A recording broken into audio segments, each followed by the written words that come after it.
Oi, oi! Mais um vídeo aqui no meu canal e hoje é um tema que vocês me falam bastante nos bastidores, que é sobre o começo da clínica. Eu quero contar tudo para vocês de como foi o meu começo sendo psiclínica, tudo aquilo que eu gostaria de ter ouvido de outras psis quando eu me formei. Então, eu comecei os meus atendimentos num valor social através de uma plataforma online. Então, naquela época, o valor da terapia era em torno de R$ 30, R$ 50, e eu comecei a realizar os meus primeiros atendimentos. E assim, quero contar um pouquinho para vocês do que eu tinha como sonho e do que era realmente a minha realidade. Antes um pouquinho de me formar, voltando um pouquinho na ordem cronológica, eu imaginava que eu iria me formar, no primeiro ano eu já iria lotar a minha agenda, já teria um salário ali do qual eu conseguiria fazer as minhas coisas por conta própria, ter a minha independência e conquistar os meus sonhos. Aquilo era o que eu idealizava, inclusive eu cheguei a fazer alguns cálculos pensando assim: se eu atender X pacientes, eu vou receber tanto. No primeiro ano de formada, eu vou estar com tal salário até o final do ano. Só que, quando a gente se forma, a gente cai na real das coisas e vê que não é bem assim como funciona. Realmente existe um processo até você começar a alcançar o seu público, até você conseguir captar ali os seus primeiros pacientes, até você conseguir cobrar um valor justo, enfim. E foi assim que aconteceu comigo. Então, eu comecei a atender pela plataforma, consegui ter em torno aí de 10, 12, 15 pacientes eu cheguei a ter por essa plataforma e comecei os primeiros atendimentos. Então, nesse começo eu lembro de muitos medos que eu tinha. Não eram medos até somente de captação de pacientes ou de não conseguir, às vezes, cobrar um valor mais justo ali pelo meu trabalho, ainda que recém-formada. Eu tinha muitos medos da aplicação da minha abordagem na prática, porque eu vim de uma formação psicanalítica, tive contato com a TCC, mas mais para o final da graduação.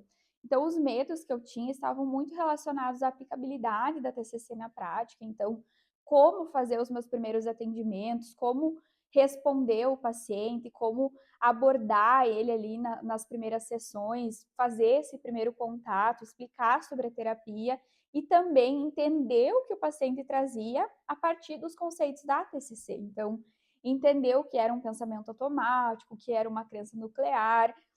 Nossa, eu tinha muito medo de fazer algo errado ali nos primeiros atendimentos. Sempre fui muito preocupada com toda a questão ética do nosso trabalho enquanto psi.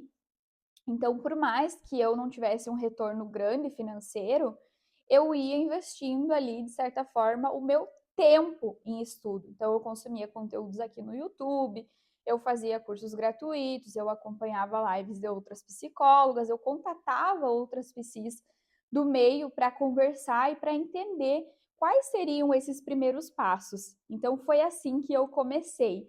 E aí eu fui me dedicando tempo aos estudos, e isso foi acontecendo na minha carreira. Então, fiz ali muito network, comecei a aparecer no digital, fazer os meus primeiros vídeos, e isso foi contribuindo também para eu aumentar a minha clínica, mas aí já com um valor mais justo, assim, avançando um pouco na ordem cronológica dos fatos. E eu lembro até hoje, assim, do meu primeiro atendimento já formada. E eu estava naquele nervosismo, assim, naquela expectativa de atender o paciente da melhor forma possível, para que ele tivesse resultados ali e também permanecesse na terapia comigo, engajado, até realmente o processo de alta. E aí eu ficava assustada que teria que dar diagnóstico, que teria que dar feedback para o paciente, como fazer isso.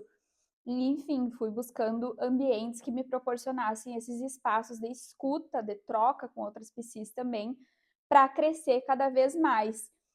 E eu vejo hoje que o que realmente me ajudou, primeiro, a ter mais confiança em mim e a conseguir captar mais pacientes e também ter mais segurança na precificação, foi ter esse contato com outras psis, participar de momentos de trocas com outras psis, estudantes de psicologia também, espaços onde eu pudesse realmente falar, ter essa autonomia. Também cursos que eu fiz, mentorias que eu fiz, investimentos que depois eu consegui fazer na medida que o meu trabalho ia crescendo também. E assim, abrindo um parênteses, eu fiz vários investimentos parcelados, pedindo ajuda. Isso aconteceu comigo no meu início. E assim, hoje eu vejo que um diferencial meu foi ter essa iniciativa de ir em busca disso, do que me fizesse crescer, do que me fizesse ter mais confiança, para que eu pudesse realmente passar isso para os meus pacientes. Porque eu falo para as minhas alunas que se você não consegue passar essa confiança para o teu paciente, ele sente. É igual eu tô aqui, eu tô gravando esse vídeo, fiz um roteiro, me preparei para gravar, mas em alguns momentos pode ser que eu fique nervosa e você perceba isso. E isso é por trás da câmera, imagina no ao vivo na clínica. E quando a gente se depara, no início da nossa clínica, a gente se depara também com várias coisas que nós não imaginávamos que iríamos enfrentar ali na clínica. A gente se depara com o desconhecido, com aquilo que a gente não está preparado para atender. Porque até então a gente viu mais a parte teórica, apesar de ter feito os estágios e tudo mais.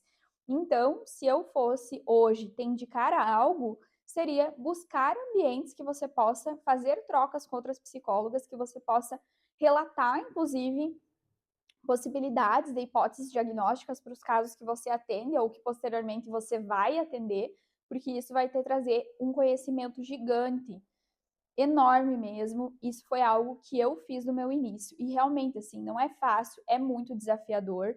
Só que, assim, ao mesmo tempo que não é rápido, que não é da noite para o dia, também não precisa demorar 20 anos, 10 anos, 8 anos da tua carreira para que você se sinta mais confiante. Por isso que eu passo essa mensagem aqui contando para vocês que realmente faz toda a diferença você estar consumindo conteúdos, você estar se dedicando aos estudos, e se você não tem como investir, invista o teu tempo.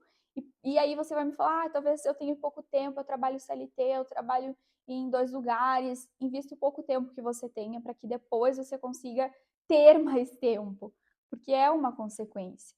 E se você gostou desse vídeo, se fez sentido para você de alguma forma, deixa o teu comentário aqui que é muito importante para mim. Continua me acompanhando e no dia 3 de agosto eu vou fazer uma imersão de 3 horas, vai ser online, vai ser através do Google Meet. Se você ainda não se inscreveu, se inscreve, eu vou deixar o link aqui na descrição desse vídeo. Te espero lá e até o próximo vídeo.